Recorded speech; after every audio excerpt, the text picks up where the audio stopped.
channel Edukasi Santai, podcast yang isi ngobrol santai, tapi yang pastinya dapat ilmu.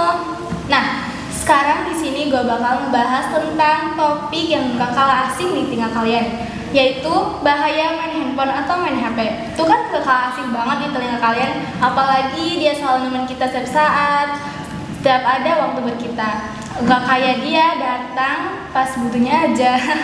Nah, di sini gue udah undang salah satu teman lama gue buat jadi narasumber kita, buat nemenin kita ngobrol santai, tapi yang pastinya dapet ilmu. Halo Yusuf. Hai Dewi. Nih teman-teman, ini Yusuf salah satu teman SMP gue dulu. Kita udah lama banget ya nggak ketemu, Cup. Iya, lama banget sih ketemunya. Ya, nama dia Muhammad Yusuf, tapi gue sering manggil dia dulu Ucup sih. Nah, Yusuf, di sini kita bakalan ngebahas tentang topik bahaya main handphone. Pasti nggak kalian asing banget ya buat lu juga, main handphone itu Iya, udah sering banget ya. Ya, setiap hari malahan. Tuh kan, iya. Bener-bener menurut gue yang dari yang kecil sampai yang tua itu bener-bener sering banget main handphone. Bener-bener nggak bisa lupa sama handphone. Kayak dulu lu nggak bisa ngelupain mantan lu dulu nggak sih? Bisa aja lu. Iyalah kan dulu lu ini banyak pacarnya ya kan? Enggak lah. Nah, Sup, pasti kalau misalnya kita terlalu sering main handphone itu pasti ada sebab dan akibatnya ya?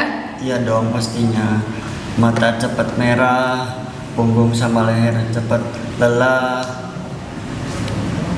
Nah iya, pasti kalau misalnya sesuatu yang berlebihan, kalau nggak terlalu excited sesuatu itu pasti ada dampaknya ya. Kayak kita udah excited sama seseorang tapi dianya biasa aja. Pasti Iya. bener-bener sakit ya. Ya sakit banget sih itu mah. Iya kan. Nah, tapi kata gue juga bukan dari fisik doang nggak sih, masalahnya ada juga dari mental nggak sih, Cum? Ya, Iya nggak sih, lu pernah ngerasain nggak sih gitu tuh? Pernah sih, gue juga sering dikatain di sosial media. Contoh gimana nih? Kan mungkin teman-teman nggak tahu nih yang lagi nonton gimana gitu, kayak apa sih yang buat lu down gitu tuh dari handphone gitu. Kayak gimana gitu, dari Instagram atau dari TikTok gitu. Dari Instagram sih. Gimana tuh? Kayak seperti di kata-katain inilah itulah. Oh gitu. Ya gue juga dulu sering banget sih kayak ngeliat tuh di komen-komenan TikTok gitu, kayak ada di salah satu orang yang ngepost video terus kayak diejek-ejekin, padahal yang komen itu belum tentu ya bisa kayak yang di video itu, ya nggak sih, Cuk? Ya benar sih. Iya, kayak mereka tuh nggak sadar diri gitu tuh kan, kayak padahal mereka belum tentu bisa kayak orang-orang yang di luar sana gitu ya. Terus apa lagi nih? Apalagi? Kalau gue sih gimana ya? Gue ambil dari pelajaran gue dulu nih. Gue dulu kayak sering banget nih insecure sama orang-orang yang kayak di sosmed gitu kan. Kayak dia tuh kayak wah orang ini wow banget nih padahal gitu kan. Tapi setelah gue pikir-pikir, yang gue lihat sekarang nih kayak belum tentu lah orang yang di sosmed itu di aslinya kayak gitu kan. Iya nggak sih? Iya sih. Lu juga pernah ngerasa kayak gitu nggak? Pernah sih gue juga. Iya kan, iya kayak gimana sih, kayak orang itu wow gitu tuh. Terus gue mikir kayak ya udah sih, kayak kita kan punya kelebihan dan kekurangan masing-masing ya. Jadi kayak nggak terlalu harus dipikirin banget kan gitu.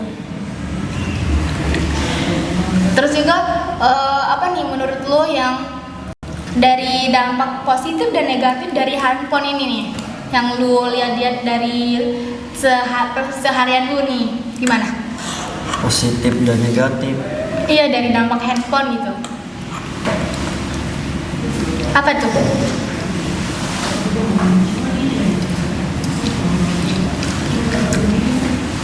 Kalau gue sendiri nih ya, kalau dari gue sendiri, kalau dampak negatifnya itu kita banyak banget tuh. Kalau misalnya kita lihat di informasi-informasi kayak di Google, TikTok, pasti banyak banget. Kayak apalagi mama yang lagi main sosmed ya, kayak percaya aja langsung gitu kan, kayak padahal itu beritanya hoax gitu kan. Jadi kalau misalnya kita menggunakan HP itu harus benar-benar bijak nggak sih, kata aku ya. Iya. Terus juga kalau positifnya, kalau banyak sih sebenarnya positifnya kayak dari kita bisa kenal banyak orang lewat HP, bisa nyimak informasi lewat HP juga gitu. Terus juga kita bisa ketemu orang, bisa ngeliat orang dari HP gitu walaupun kita jauh gitu kan. Iya kan? Iya, iya sih. Kalau dari lu sendiri nih gimana nih dampak negatif dan positifnya tentang HP gitu? Kan itu dari penglihatan gua gitu kan. Kalau lu sendiri gimana? Positif, jangan salah gunakan HP untuk berbuat misalnya judi online. Ya itu juga negatif banget ya, apalagi sekarang banyak banget ya. Banyak banget sih kasusnya itu Iya. di berita. Apalagi yang gunain judi online tuh malah banyak juga di bawah umur ya, anak-anak di bawah umur ya, pada kayak pelajar gitu kan. Terus apa lagi nih?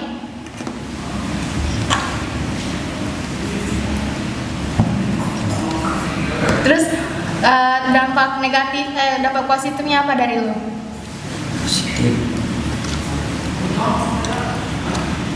Terus kalau ngeliat gue juga nih, apalagi buat anak-anak zaman sekarang nih, apalagi kayak punya gebetan gitu kan, pasti dia kayak wah gak bakalan tidur ini jam di atas di bawah jam 10 itu gak bakalan tidur nih ya nggak sih, pasti tidurnya jam 2, jam 3 cuman buat calling sama Ayung dong kan, ya kan? Ya biasalah, namanya juga anak muda zaman sekarang yang kita sering sebut Gen Z lah ya kan. Ayolah, lu juga gitu kan dulu, sering banget nelfon cewek-cewek. Bukan banyak pacarnya dulu. Enggak lah, udah tobat gue sekarang. Waduh, siap. Tapi itu menurut aku bener-bener dampaknya banyak banget sih. Soalnya ya itu ngurangin apa sih waktu tidur kita, sedangkan kita tuh sehari-hari tuh capek ya, dari pagi gitu sampai malam tuh waktunya tidur gitu kan. Iya. Tapi waktu tidur kita malah disia-siain buat main HP gitu kan. Iya, sampai jam 2 paling. Iya, banyak juga orang-orang itu nggak kayak gimana sih, nggak harmonis sama keluarga itu gara-gara HP juga nggak sih, kayak ih di kamar aja ngurung diri main HP aja gitu kan. Rebahan. Iya. Sampai jam 2. Iya bener-bener kayak kayak misalnya disuruh orang tuanya nih nggak mau gitu kan. Ya, Ya ntar ya kayak mutusin gimana gitu kan, jadi nggak deket sama orang tua kan, cuma gara-gara HP gitu kan. Sebenarnya menurut aku HP itu positifnya banyak sih kalau misalnya kita bisa gunainnya, ya salah satu kayak informasi gitu kan. Apalagi kayak kita teknologi sekarang tuh benar-benar luas kan. Iya, jadi harus cari informasi di mana-mana aja itu lewat HP bisa gitu, gampang kan, nggak harus perlu pakai buku, nggak perlu kan. Iya sih, benar juga. Iya, jadi kayak gimana sih, sebenarnya seru aja sih kalau misalnya main HP juga, sama kayak gue juga nih kan. Gue apalagi gue kayak yang bener-bener, gue kan mondok kan, jadi kalau misalnya udah pulang rumah itu bener-bener ini lupa waktu banget, pasti HP gitu. Bukan buat anak Gen Z juga sih, buat kita juga ya sebenarnya, kayak orang tua juga bahkan juga yang gue lihat sekarang ini anak yang masih kecil itu udah dikasih HP ya sama orang tua. Iya. Padahal itu menurut gue sayang banget nggak sih, seharusnya itu mah jangan dikasih HP, nanti bakalan ini bang. Iya takut kayak belum pantas ya buat mereka, kayak ya udah mereka udah ngeliat kayak gitu kan. Sekarang banyak banget apalagi AI kan, kayak apa sih AI kayak ngebuat yang gak jelas gitu kan. Ya, buat gak jelas. Iya, bener-bener kayak gimana gitu, harusnya gunain HP tuh kita tuh harus bener-bener waspada banget ya sama HP. Terus juga gue lihat juga nih katanya anak di bawah umur itu nggak boleh megang HP ya, nggak boleh Ya, ini. sama Menteri Komdigi. Iya, nggak boleh main HP kan. Tapi tetap aja sih kata gue mah. Masih aja yang main. Maksudnya kita aja yang udah dewasa gitu main HP-nya berlebihan gitu ya. Apalagi buat anak kecil gitu kan. Nah, udah ini nih, udah habis waktunya. Ya, Seru nggak nih? Seru nggak? Seru sih. Nah, teman-teman, kita ambil aja nih kesimpulan ke podcast hari ini. Jadi kalian jangan sering buat main HP. Terus juga kalian jangan bandingin diri kalian sama orang lain di media sosial, karena kita tuh punya kelebihan dan kekurangan masing-masing. Jadi kita jangan bandingin diri kalian sama orang lain, oke? Oke guys, sampai jumpa di episode selanjutnya. Dadah.